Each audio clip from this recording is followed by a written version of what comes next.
Welcome to weekend exclusives. కొందరి ఆలోచనలు సమాజానికి ప్రేరణగా నిలుస్తాయి. కొన్ని ఆలోచనలు ఇతరులకు మార్గదర్శకాలవుతాయి. కొన్ని విషయాలు ఆశ్చర్యపరుస్తాయి. కొన్ని సందర్భాలు ఆలోచనలో పడవేస్తాయి. ఇలాంటి కథనాలతో మీ ముందుకు వచ్చింది ఇవాల్టి వీకెండ్ ఎక్స్క్లూజివ్స్. ఆయన కుంచుపడితే పెయింటింగ్స్ అదిరిపోవాల్సిందే. 1000 ఏళ్ల నాటి ఆలయ వైభవాన్ని చూసి తీరాల్సిందే. మలి వయసులో పెళ్లికి రెడీ అంటున్న పెద్దలు, ఉడుకు పుట్టిస్తున్న వేడి నీటి ఊట. ఇలాంటి ఇంట్రెస్టింగ్ విషయాలతో వీకెండ్ ఎక్స్క్లూజివ్స్ మిమ్మల్ని అలరించబోతోంది. కళాకారులు చాలా మందే ఉంటారు, కానీ తమ ప్రతిభతో కళకే ప్రాణం పోసేవారు చాలా తక్కువ మంది ఉంటారు. అలాంటి వారిలో ఒకరే ఈ చిత్రకారుడు. ఆయన కుంచిపట్టి పెయింటింగ్ వేశారంటే ఆ రూపానికి ప్రాణం పోసినట్లే. చిన్నప్పుడు సరదాగా అలవాటైన పెయింటింగ్ ఇప్పుడు తన ఉపాధిగా మారిపోయి ఎంతగానో పేరు తెచ్చిపెట్టింది. ఇంతకీ ఆ కళాకారుడు ఎవరు? ఆయన చిత్రాల వెనుక కథ ఏంటి తెలుసుకుందామా?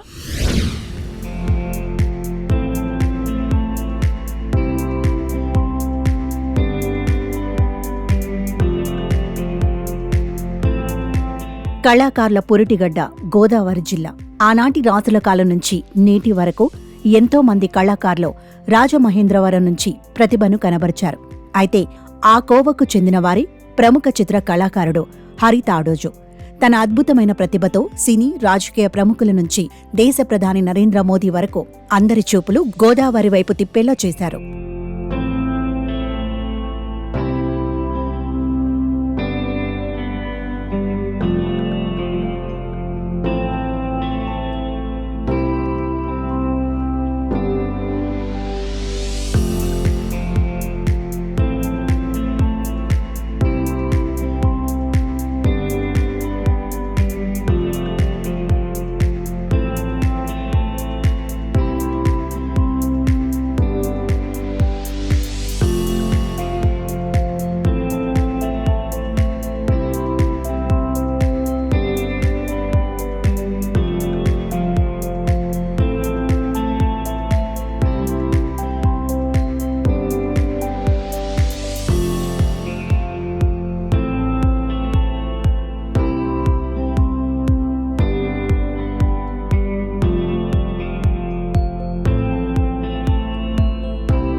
ప్రపంచవ్యాప్తంగా ఈయన వేసే చిత్రాలకు మంచి డిమాండ్ ఉండటంతో పాటు ఎంతో మంది అభిమానులు కూడా ఉన్నారు.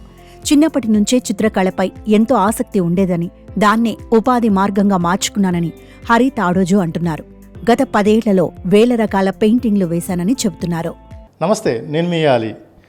గోదావరిలో కళలకు పుట్టినలు చెప్తారు. ప్రధానంగా మన రాజమహేంద్రవరంలో చాలామంది కళాకారులు ఉంటారు. కానీ ఆ కళల్లో కూడా పేరుగాంచాలంటే చాలా ఎఫర్ట్ పెట్టాలి. మరి అలాంటి ఎఫర్ట్ పెట్టిన వ్యక్తి ఈరోజు పరిచయం చేయబోతున్న హరి తాడోజు. సో ఈయన పేరు గురించి ప్రత్యేకించి చెప్పక్కర్లేదు కూడా మన ఆంధ్రప్రదేశ్లో. ఎందుకంటే ఈయన వేసే పెయింటింగ్ కూడా అంత అద్భుతంగా ఉంటాయి. నిజంగా ఈరోజు నరేంద్ర మోడీ చేత కూడా ఆయన ప్రశంసలు అందుకున్నారు. సో ఈరోజు ఆయన ఈ రాజమండ్రిలో అనేక పెయింటింగ్స్ చేస్తూ ఈరోజు మనకి మాట్లాడే అవకాశం కల్పించారు. నేను ఒకసారి ఆయన అడిగి తెలుసుకుందాం, అసలు ఇటువంటి పెయింటింగ్స్ వేస్తున్నారు. నమస్తే అండి. చాలా ఆనందంగా ఉంది. మీకు మీ వేసే ఆర్ట్స్ కానీ, నిజంగా మీరు వేసే పెయింట్స్ కానీ చాలా అద్భుతంగా కనిపిస్తూ ఉంటాయి. ఎక్కడికి వెళ్ళినా సరే ఇది ఎక్కడిదే అంటే రాజమండ్రి నుంచి మన హరి గారు వేశారు అని చెప్తూ ఉంటారు. నిజంగా నరేంద్ర మోడీ ప్రధాని గారు కూడా మిమ్మల్ని ప్రశంసలు అందుకునే పరిస్థితి కనిపిస్తుంది. మీకు ఎలా అనిపిస్తుందండి జర్నీ? నమస్తే అండి. ముందుగా ఆంధ్రజ్యోతి వారందరికీ కూడా హృదయపూర్వక ధన్యవాదాలు. నా చిత్రకళా ప్రయాణం అనేది చాలా అద్భుతంగా ఒక పాజిటివ్ థాట్ ప్రాసెస్తో ముందుకెళ్తున్న ఒక కెరీర్ అని చెప్పుకోవచ్చు నాది. నేనుండేది రాజమండ్రిలో. రాజమండ్రి అంటే కళలకు కాణచిగా పేరొందినటువంటి నగరం. అలాంటి నగరంలో చిత్రకారుడిగా పుట్టడం అనేది పూర్వజన్మ సుకృతం అని చెప్పుకోవచ్చు. అందులోనూ నాన్నగారు చిత్రకారులు మరియు శిల్పి తాడో సూర్యనారాయణ గారు. ఆయన నుంచి అందుకున్నటువంటి ఒక సంపద అని చెప్పుకోవచ్చు నాకు ఈ చిత్రకళ అనేది.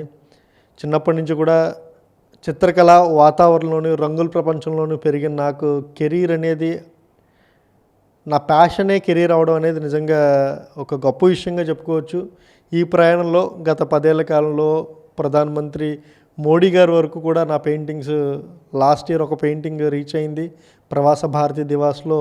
యుఎస్ స్టేట్స్ వాళ్ళు నా పెయింటింగ్ని ప్రధాని మోడీ గారికి అందజేశారు. అలానే ఈ సంవత్సరం చూసుకుంటే దేవేగౌడ గారు ఎక్స్ ప్రైమ్ మినిస్టర్, ఆయన నాతో ఒక పెయింటింగ్ చేయించుకుని దాన్ని ప్రధానమంత్రి మోడీ గారికి అందజేయడం జరిగింది.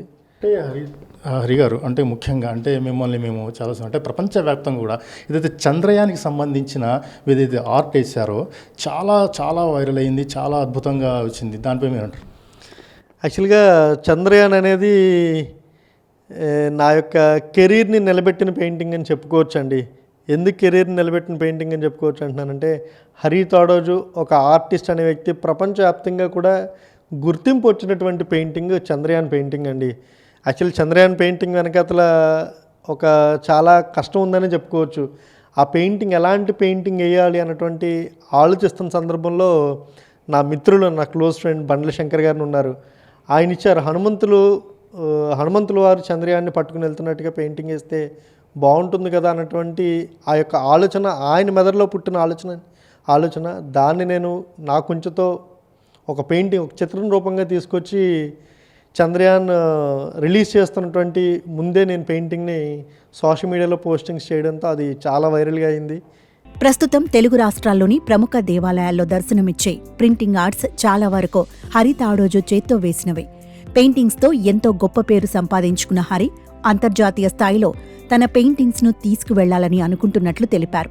తనలో ఉన్న టాలెంట్ మరో 10 మందికి నేర్పాలనే ఉద్దేశంతో రాజమహేంద్రవరంలో అకాడమీ ఏర్పాటు చేస్తానని అంటున్నారు. నా ఈ చిత్రకళా ప్రయాణంలో కొంత ఆధ్యాత్మికతను జోడించి ఆధ్యాత్మిక మార్గంలో మనం వెళ్ళాలన్నటువంటి ఒక సంకల్పంతో నేను రీసెంట్గా చూసుకుంటే గత కొద్ది సంవత్సరాలుగా దేవతామూర్తుల పెయింటింగ్స్ నేను ఎక్కువగా చేస్తూ ఉన్నానండి. మన తిరుమలలో చూసుకుంటే, తిరుమలలో మన Hyderabad Phoenix guest house, Chukkupalli Ramesh గారు, చుక్కుపల్లి సురేష్ గారు వాళ్ళ అండర్లో నిర్మించిన ఫినిక్స్ గెస్ట్ హౌస్ అని ఉంటుందండి. వెంకటేశ్వర నిలయం అని ఉంటుంది. ఆ గెస్ట్ హౌస్లో నేను చేసిన పెయింటింగ్స్ నా కెరీర్లో నన్ను నెక్స్ట్ లెవెల్కి తీసుకెళ్ళగలిగే ఆ స్థాయి తీసుకొచ్చాయండి నాకు. ఆ తిరుమలలో నేను చేసిన పెయింటింగ్స్ అన్నీ కూడా. ఆ పెయింటింగ్స్ చేశాను. నెక్స్ట్ శ్రీశైలంలో కొన్ని పెయింటింగ్స్ చేస్తున్నాను. అవి కూడా నన్ను నెక్స్ట్ లెవెల్లో ముందుకు తీసుకెళ్ళగాయి నన్ను కెరియర్లో. సో మీ ప్రొఫెషన్లో, మీరు ఎంచుకున్న ప్రొఫెషన్లో ఇప్పటికొచ్చి మీరు మైలురాయి అయితే దాటేశారు. ఇంకా హరి తాడోజీ గారి జీవిత లక్ష్యం అంటే ఒక లక్ష్యం ఉంటుంది. అంటే చివరిగా అంటే ఏం చేయాలనుకుంటున్నారు? అంటే ఇంటర్నేషనల్ స్టాండర్డ్స్లో కూడా నా పెయింటింగ్స్ని తీసుకెళ్ళాలి, వేరు కంట్రీస్లో చాలా ఎగ్జిబిషన్స్ పెట్టాలి అన్నటువంటి థాట్లో అయితే ఉన్నానండి.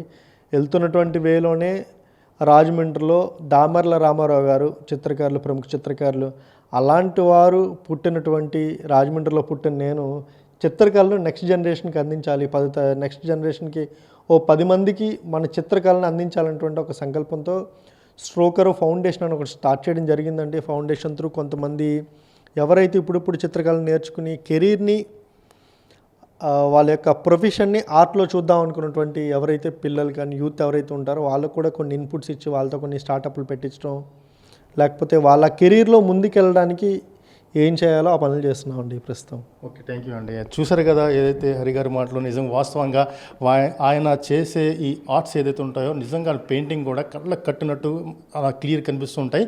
మొత్తం మీద ఇతను అనేక ప్రశంసలు కూడా అందుకోవడం జరిగింది. ప్రధాని చేతుల మీద కూడా ఆయన ప్రశంసలు అందుకోవడం జరిగింది. అలాగే ప్రతి ఒక్కరు, ఆయన చిరంజీవి కాదు, అగ్ర నాయకులు ప్రతి ఒక్కరు కూడా ఆయన ప్రశంసిస్తూ ఉంటున్నారు.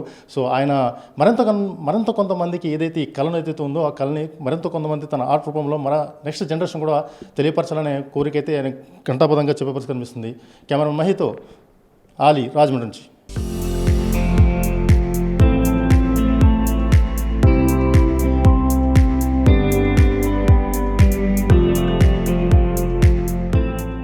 పురాతన ఆలయాలకు తమిళనాడు పెట్టింది పేరు. ఎన్నో విశిష్ట చారిత్రక ఆలయాలు తమిళనాడు గడ్డపై ఉన్నాయి. అలాంటి ఓ ప్రాచీన ఆలయమే కాంచీపురంలోనున్న వరదరాజ పెరుమాళ్ ఆలయం. ఈ ఆలయం ఎంత పురాతనమైందో అంతటి ఘన చరిత్ర కలిగిన వైష్ణవ ఆలయం. మరి ఆలయ చరిత్ర ఏంటి? ఏ విశిష్టతలు, రహస్యాలు ఈ ఆలయంలో ఉన్నాయి? మనము చూసి తరిద్దాం రండి.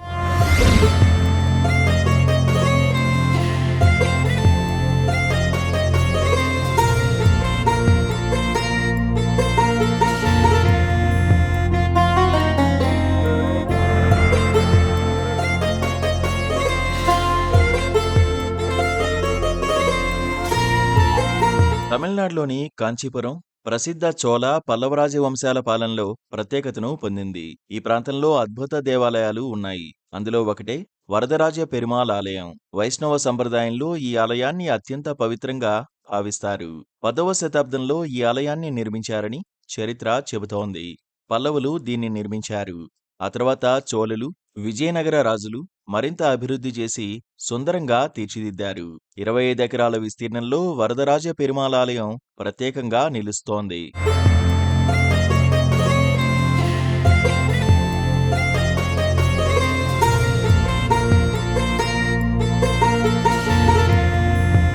తమిళనాడులోని కాంచీపురంలో శ్రీ మహావిష్ణువుకి అంకితమైనటువంటి 108 దివ్య వైష్ణవ దేశాలలో ఒకటైనటువంటి తిరుకాచి అత్తిగిరిగా పేరుగాంచినటువంటి ఆలయం వరదరాజ పెరుమాళ్ ఆలయంలో ఉన్నాం ప్రస్తుతం మనము.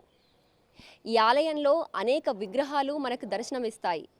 ప్రధానంగా వరదరాజ పెరుమాళ్ విగ్రహం, అలాగే వారి సతీమణి అయినటువంటి పెరుందేవి తాయార్ విగ్రహం, యోగ నరసింహస్వామి విగ్రహం, అలాగే ఎంతో ప్రత్యేకంగా భక్తులు ఎక్కడెక్కడి నుంచో చూసేందుకు వచ్చినటువంటి బంగారు వెండి బల్లులు కూడా మనకి ఈ ఆలయంలో కనిపిస్తాయి. ఈ ఆలయం అంతా కూడా ఆధ్యాత్మికతకు, శాంతికు ప్రతీకగా నిలుస్తాయి.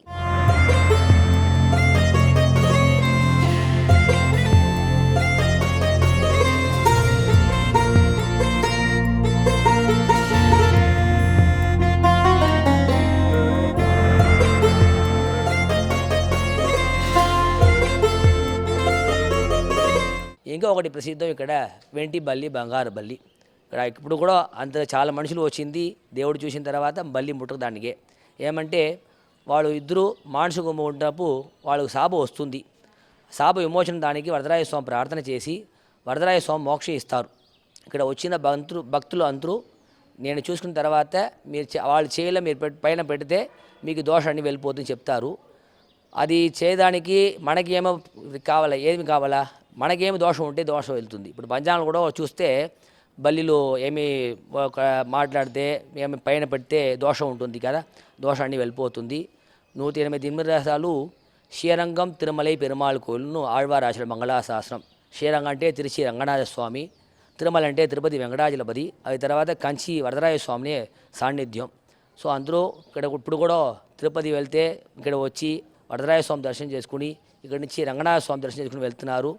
అది అందరూ ఇక్కడ వచ్చి దేవుడు చూసుకుని వరదరాజ స్వామి ప్రార్థన చేసుకుని వరదరాజ స్వామి వరం ఇస్తారు. అందరూ తీసుకుని వచ్చినా నేను ప్రార్థన చేసుకుంటాము. నారాయణ గోవింద గోవింద.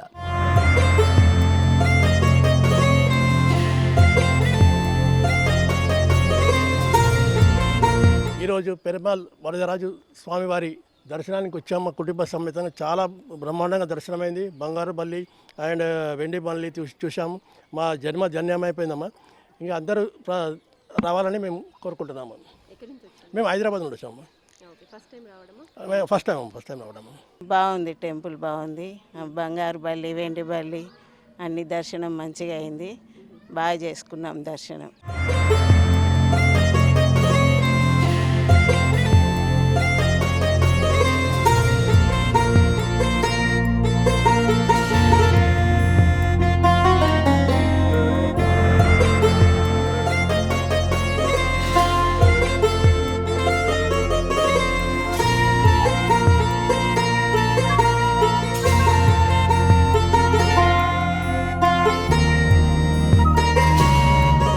జీవితం ఎప్పుడూ ఒకేలా ఉండదనేది నగ్న సత్యం. ఎక్కడో మొదలై మరెక్కడో ముగిసే జీవితం ఇది. కష్టపడి సంపాదించి పిల్లలకు ఆస్తిపాస్తులు సంపాదించి ఇస్తే ముసలితనంలో తల్లిదండ్రులను వృద్ధాశ్రమాల్లో పడేసే సంతానం నానాటికి ఎక్కువవుతున్నారు. దీంతో అందరూ ఉన్నా చివరి దశలో చాలామంది అనాథలవుతున్నారు. అలా అనాథలైన ఇద్దరు 60 ఏళ్ల వయసులో ఒక్కటయ్యారు. తోడెవ్వరూ లేని తమ జీవితంలో ఒకరికొకరు తోడుగా నిలుస్తామని నమ్మి చివరి రోజుల్లో పెళ్లి బంధంతో జతయ్యారు.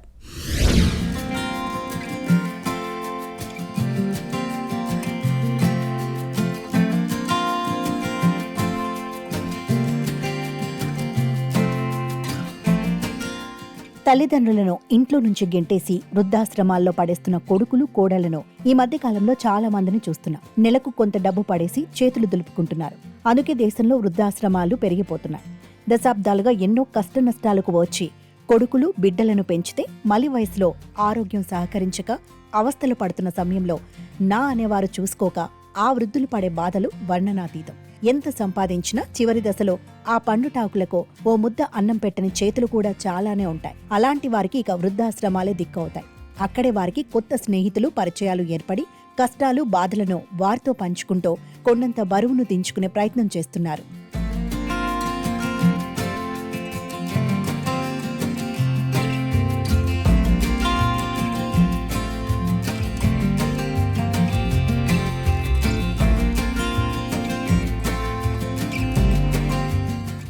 ఏపీలోని రాజమహేంద్రవరంలో ఉన్న స్వర్ణాంధ్ర వృద్ధాశ్రమం ఎంతో మంది వృద్ధులను అక్కును చేర్చుకుంటోంది. వైఎస్ఆర్ జిల్లా కమ్మలకుంట గ్రామానికి చెందిన 68 ఏళ్ల గజ్జల రాములమ్మ, రాజమహేంద్రవరం నారాయణపురానికి చెందిన 64 ఏళ్ల మడగలమూర్తి ఇటీవలి స్వర్ణాంధ్ర వృద్ధాశ్రమంలో పెళ్లి బంధంతో ఒక్కటయ్యారు. వారిద్దరూ గత కొన్నేళ్లుగా ఈ ఆశ్రమంలోనే ఉంటున్నారు. అయితే 2 ఏళ్లుగా ఆశ్రమంలో ఉంటున్న మూర్తి పక్షవాతంతో బాధపడుతున్నారు. ఆయనకు ఎవరో ఒకరి సాయం లేనిది ఏ పని చేసుకోలేడు. ఇలాంటి సమయంలో మూర్తికి రాములమ్మ అన్ని రకాల సహాయ సహకారాలు అందించింది. దీంతో మూర్తి క్రమంగా కోలుకున్నాడు. నా పేరు రాములమ్మ. నేను అంతా 2 నెలల నుంచి ప్రేమించుకున్నాను సార్. నాకు ఎవరు భర్త బిడ్డలు ఎవరు లేరు. ఇక్కడికి వచ్చినా నాకు సార్ సాయం చేసినాడు సార్. నేను ఇష్టపడి చేసుకుని సార్లు చెప్పేసుకున్నాను. సార్తో నాకు సాయం చేసినాడు సార్. నాకు ఎవరు తోడు లేరు సార్. అతనికి దెబ్బలు తగిలితే అతనికి మందులు వేసి అతనికి ఆపత్తులు అన్నీ చూపించుకున్నాను సార్. నాకెవరు లేరు, నాకు తోడుగా ఉంటాడని చెప్పి చెప్పుకున్నాను సార్. 2 సంవత్సరాలు అయింది సార్ నేను ఇక్కడికి వచ్చేసి. 2 సంవత్సరాల నుంచి ఇక్కడే ఉండదు సార్. ఆయన అంతా 2 నెలలు అయింది సార్ నాకు పరిచయం అయ్యా.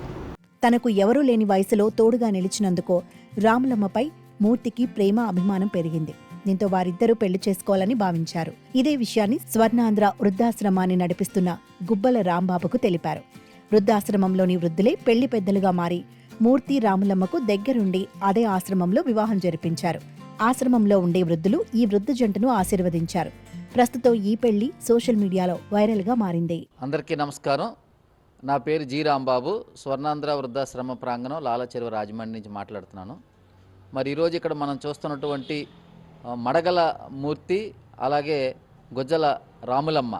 గుజ్జల రాములమ్మ కడప జిల్లాకు చెందిన మహిళ, అలాగే మూర్తి రాజమండ్రికి చెందిన వ్యక్తి. వీళ్ళిద్దరూ కూడా స్వర్ణాంధ్ర వృద్ధాశ్రమంలో ఆశ్రయం పొందుతున్నారు. రాములమ్మ 2 సంవత్సరాల నుంచి ఇక్కడ ఉంటుండగా మూర్తి గత 3 నెలలుగా పక్షవాతం పేషెంట్గా ఈ ఆశ్రమానికి రావడం జరిగింది. దీంతో అతనికి ఒకళ్ళ సహకారం అవసరం అయినప్పుడు రాములమ్మ సహకరించడం, అతను మరి స్వర్ణాంధ్ర సదుపాయాలు అలాగే అందరూ మానసిక ధైర్యం ఇవ్వడంతో మూర్తి ఆరోగ్యం కోలుకుంది. మరిద్దరూ ఒకరికొకరు పరస్పర సహకారం చేసుకుంటూ, అలాగే స్వర్ణాంధ్ర సేవా సంస్థ ఇక్కడ వృద్ధాశ్రమ నిర్వహణలో వారిక్కడ పనులు చేయడం, ఏదో ఒక సహాయం చేయడం అనేది వారు అలవాటు చేసుకుని అందరితోని సఖ్యతగా ఉంటూ మంచి పేరు సంపాదించుకున్నారు. వారిరువురు ఒకరినొకరు ఇష్టపడ్డామండి. నాకు ఎవరూ లేరంటే వారిరువురికి కూడా పూర్తిగా కుటుంబం అంటే కొడుకు కోడలు లేకపోతే బంధువులు ఎవరూ లేరండి మాకు, మేము ఒకరికొకరు తోడుగా ఉంటామని చెప్పడంతో ఇక్కడ ఉన్నటువంటి పెద్దలు వృద్ధులు అందరితో చర్చించి వారిద్దరిని ఒకటి చేయాలని, ఒక సామాజిక ఆ బంధాన్ని ఒకరికొకరు తోడుగా ఉంటారని చెప్పేసి స్వర్ణాంధ్ర సేవా సంస్థ తరఫున వారిద్దరికీ దండలు మార్పించి వారిద్దరూ ఒకరికొకరు సహాయంగా ఉంటూ ఇక్కడ ఉన్న వృద్ధులకి మీరు చేయగలిగినంత సాయం చేయండి, స్వర్ణాంధ్ర మీకు తోడుగా ఉంటుందని చెప్పేసి వారికి భరోసా ఇవ్వడం జరిగింది. అంటే నేను చాలామందిని గమనించిన తర్వాత చాలామందిలో ఇక్కడ వృద్ధులకి బంధువులు వదిలేయడం అలాగే కుటుంబ సభ్యులు నిర్లక్ష్యానికి గురవడం వల్ల వాళ్ళు ఎవరో లేరనే బాధ, ఒంటరి వాళ్ళమనే బాధతో బాధపడుతున్నారు.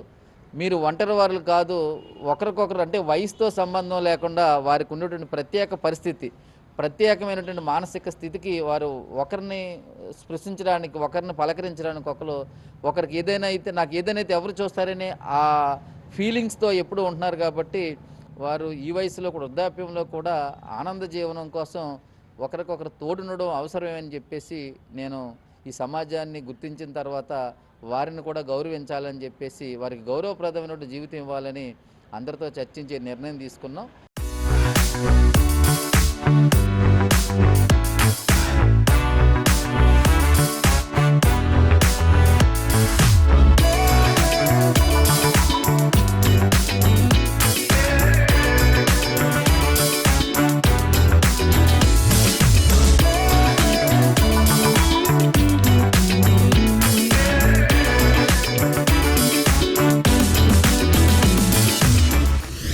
సాధారణంగా భూమి నుంచి వచ్చే నీళ్లు చల్లగా ఉంటాయి లేదా కాస్త గోరువెచ్చగా అనిపిస్తాయి.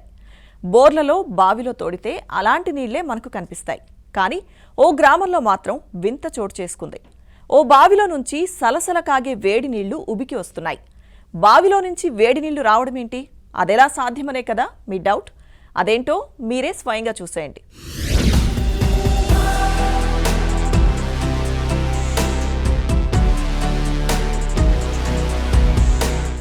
ఉదయం కాస్త వేడిగా ఉన్న రాత్రిలో చలిగాలులు బాగా వేస్తున్నాయి. తెల్లవారుజామునే లేచి స్నానాలు చేసేవారికి వణుకు పుడుతోంది. మధ్యాహ్న సమయాల్లో కూడా నీళ్లు చల్లగానే ఉంటున్నాయి. అయితే అలాంటప్పుడు ఏం చేస్తాం? వేడి నీటితో స్నానం చేస్తాం. దానికి హీటర్ లేదంటే పొయ్యి మీద నీటిని కాగబెట్టుకుంటాం. కానీ బావిలో మొత్తం వేడి నీళ్లే ఉంటే? వినడానికి ఇది వింతగా ఉన్నా నిజమేనండి. మంచిర్యాల జిల్లాలోని ఓ బావిలో హీట్ వాటర్ వస్తోంది. ఇది చూసిన స్థానికులు ఆశ్చర్యపోతున్నారు. దీనికి సంబంధించిన వార్త స్థానికంగా వైరల్ అవుతోంది. మంచిర్యాల జిల్లా దండేపల్లి మండలం మాదాపూర్ గ్రామానికి చెందిన మధుకర్ జీవన్ ఇంటి ఆవరణలో బావి ఉంది. ఈ బావి నుంచి 5 రోజులుగా వేడి నీరు వస్తోంది. విషయం తెలుసుకున్న గ్రామస్తులు ఆశ్చర్యపోతున్నారు. స్నానాలు చేయడానికి బావి నీటిని తీసుకెళ్తున్నారు. తొలుత ఏదైనా విద్యుత్ సరఫరా జరగడం వల్ల నీరు వేడిగా వస్తుంది కావచ్చని ఇంటి యజమాని అనుమానించాడు. దాంతో విద్యుత్ తీగలను తొలగించాడు. అయినా వేడి నీరే వచ్చింది. కరెంటు మోటార్తో కాకుండా డైరెక్ట్గా బకెట్తో నీటిని తోడారు. అయినా నీళ్లు వేడిగానే వస్తున్నాయి. అంతకుముందు వరకు నీళ్లు చల్లగానే వచ్చేవని, గత కొద్ది రోజులుగా వేడిగా వస్తున్నాయని చెబుతున్నారు.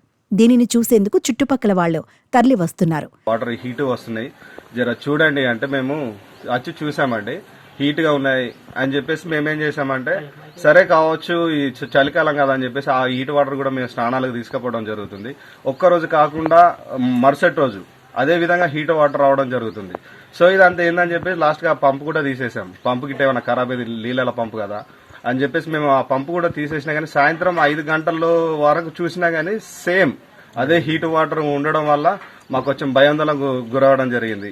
ఈ చలికాలం కదా అని చెప్పేసి ఆ నీళ్లు తీసుకుపోయి మేము స్నానాలు చేసాము.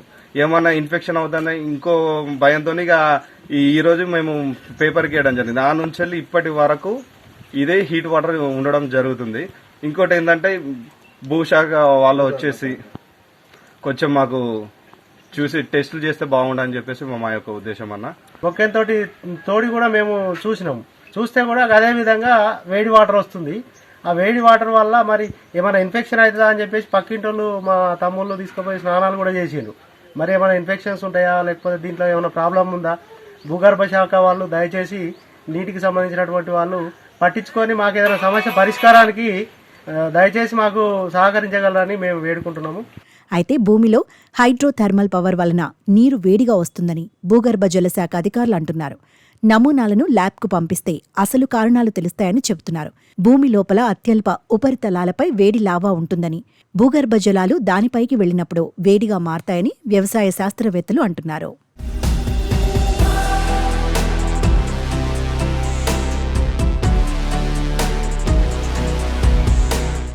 ఇది ఈ వారం వీకెండ్ ఎక్స్క్లూజివ్స్. మరికొన్ని ఇంట్రెస్టింగ్ టాపిక్స్తో నెక్స్ట్ వీక్ మళ్ళీ కలుద్దాం. Keep watching ABN.